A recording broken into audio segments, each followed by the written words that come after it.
I know we still have more, yet there's more. Yes, more. There's more. So I will shoot now to Jim Cornette. What? Here's the star of the experience, Mr. Jim Cornette. We're doing another segment. See, I'd like to be able to say that this will make sense to the podcast listeners when we put it all together, but there's no possible way it's going to. So, folks, we'll fly with this. We just talked about the AEW ratings for this past week or whenever it was, whenever you hear this thing.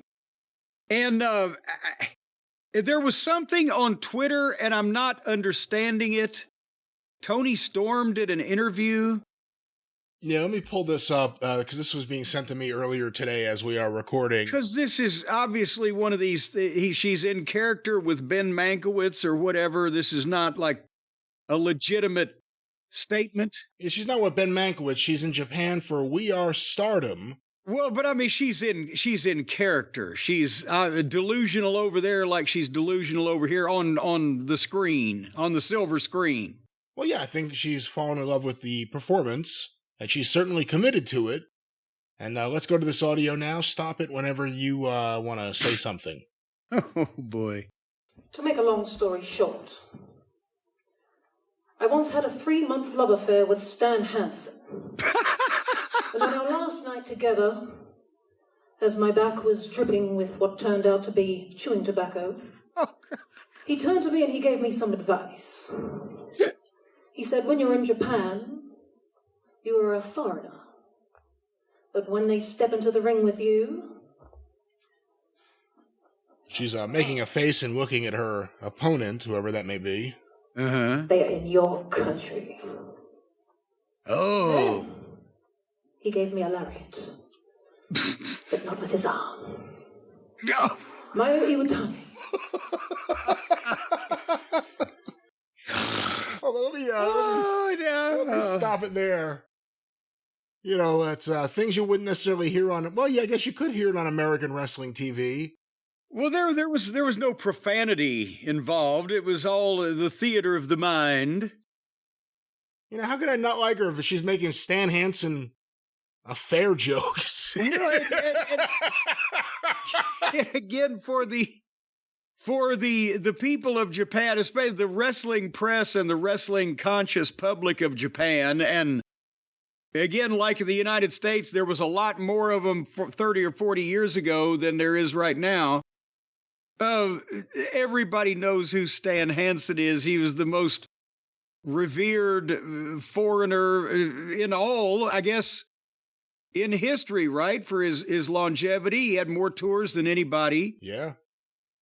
You know, you could talk about Terry and Dory, and you could talk about Abdullah and a few other select individuals, but Stan Hansen's right up there. So if she had to pick somebody to have the menage or whatever the fuck with, it would be the lariat. Well, I don't think she said there was any menaging going on. She just I don't know what they were massaging or menaging, whatever the terminology is. What is the terminology in Japan for an illicit carnal knowledge of someone? I'm not sure, but knowing how thorough the Japanese wrestling press are, do you think anyone's going to call Stan Hansen for comment? You know, there's got to be at least somebody. Remember, where was the photographer in Mexico that took down Don Callis? Conan.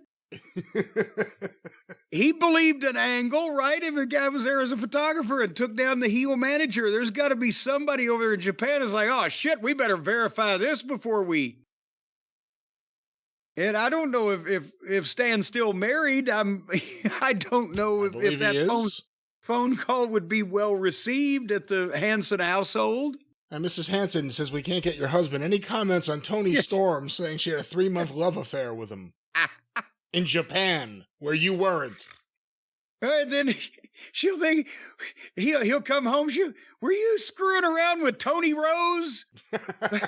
I thought it was all platonic with Moolah's girls back in the day. Well, let's hear the end of this. There's more. There's more. I thought giving her a lariat without his fucking arm would kind of be the finish of this. But go ahead. And the tobacco juice dripping down her back. That's what she thought it was. She. This is her talking about her opponent, Mayu Iwatani. You are stepping into my country, but your visa is about to expire.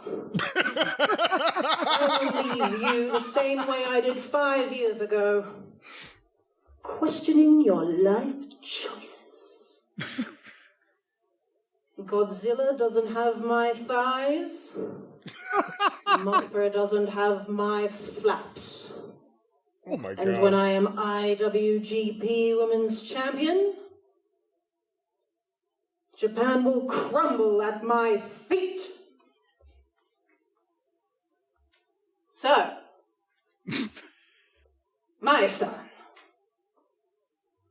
chin up, tits out, and watch for the show. All right, well, there's Timeless Toni Storm from Tokyo. Dun, dun, dun, dun, dun, dun.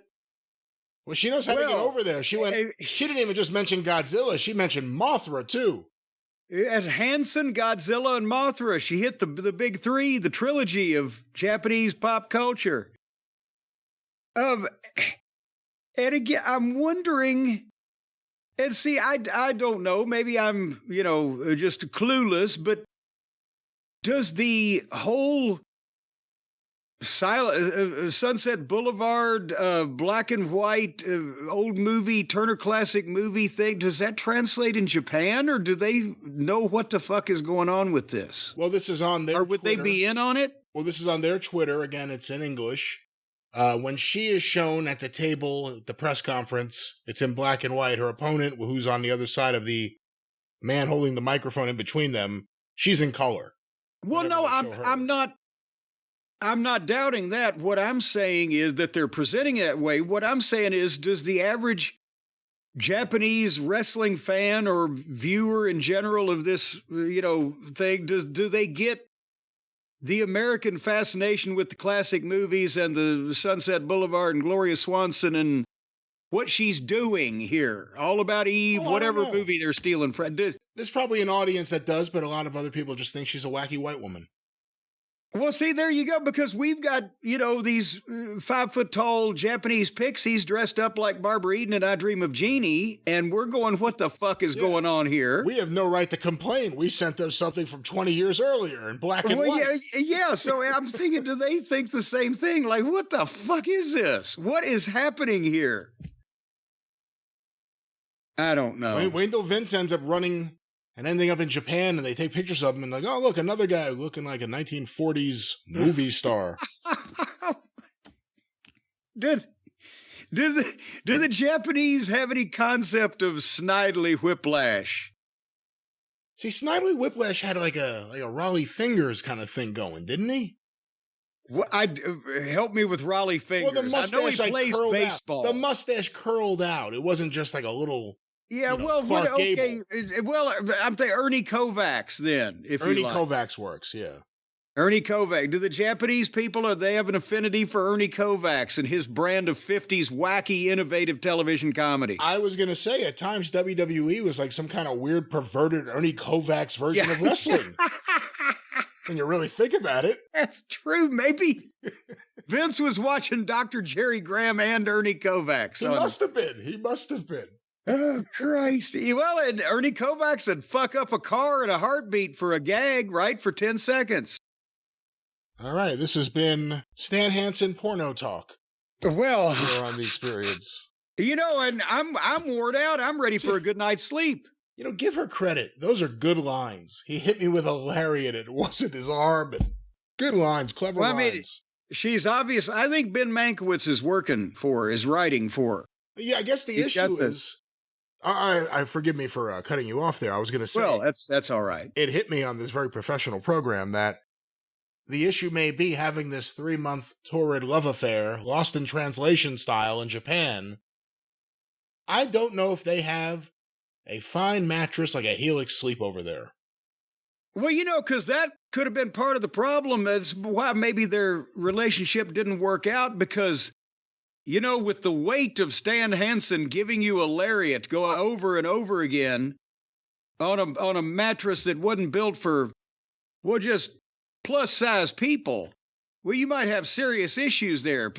Complete spinal stenosis, possibly a fracture of the sacroiliac and the coccyx on the phrebaxis. That's what you're talking about, right? You need some support. Well, of course, you need some support, or maybe you want a little less support. Well, you need some support where you won't fall through the floor. Well, no, of course you want that much support, but I'm talking about on the mattress. Some like it firm, some want it soft. Some like it hot.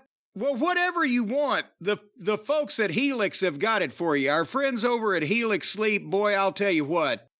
They make everything. 20 unique mattresses. The award-winning Luxe Collection, the Ultra Premium Elite Collections. As a matter of fact, you've got to be DNA tested to be personally related to Maddie and Nikki, the Jackson boys, to purchase an elite mattress. They only let people that are blood relatives sleep on these things. They've got the Helix Plus, a mattress designed for big and tall sleepers. So if you've just given up and said, fuck it, I weigh 700 pounds and just cut the wall out of the house whenever you have to drag me out of here, they got a mattress for you, pal.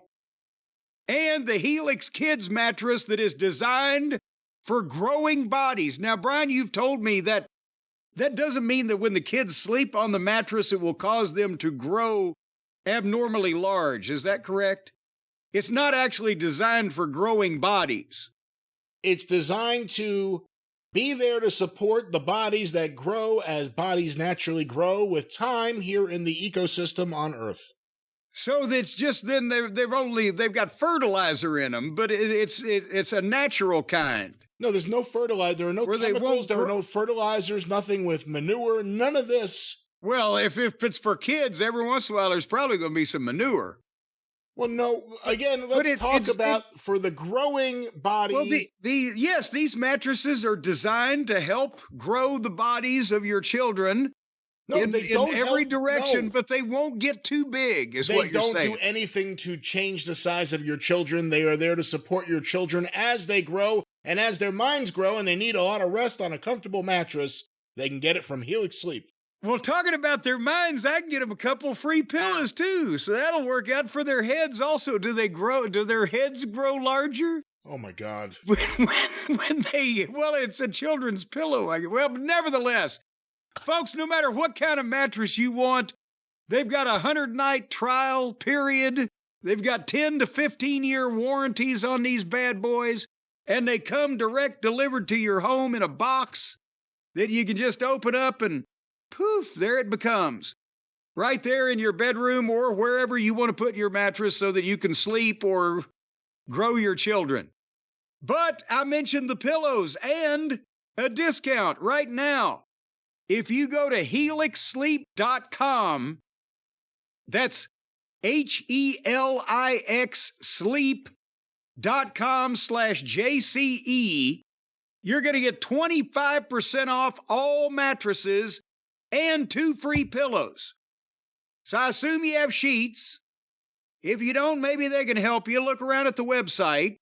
What are you, some kind of fucking bum? You don't have a set of sheets? Oh, will you leave them alone? I don't even know who I'm defending right now, but you can get Who are you defending? You can get the bed. You can get the bed and get your own sheets with Helix Sleep. Well, you can't get the bed. You can get the mattress. You got to have a bed or at least a floor to put it on. What do you? The Helix can't do everything for you, but you're just out here defending the sheetless people that don't give a sheet. Right now, go to helixsleep.com/JCE, 25% off and 2 free pillows. It is not going to last long. The offer, the mattress will last 10 to 15 years minimum. But the offer will not last long because better sleep starts now with Helix, not 3 weeks from now, so don't dick around. Have they been suitably chastised about not dicking around? Who, the audience? Yes. I don't think anyone's dicking around, and a lot of people just want to lay down or maybe even dick it down, and you need a good mattress, Helix Sleep. One more time, what's that promo code, Jim? JCE. Mr. Dick It Down. All right. This show's been a great episode. I'm glad it's your show. Well, what are you doing on your shows? My show's going to be very professional this week. Very tidy and professional. Why don't you tell the people what all kinds of professional programs you're doing on the Wrestling News and the Arcadian Vanguard Network this week then, for heaven's sake? Of course, the most professional is the Wrestling News. Get your wrestling news every day for free. Every morning, get the Wrestling News morning newscast with all of the news, none of the opinion, none of the paywall. Get it directly from thewrestlingnews.com or wherever you find your favorite podcast, Arcadian Vanguards, The Wrestling News. Want to make mention once again of something I mentioned last week, the latest episode of Shut Up and Wrestle with Brian Solomon, the best of Volume 1. I'm on there, where Brian tells me his story about how he killed Crash Holly. Hear that and so much more. SUAWpod.com, wherever you find your favorite podcast, Shut Up and Wrestle with Brian Solomon, and of course, the 605 Super Podcast, The Mothership!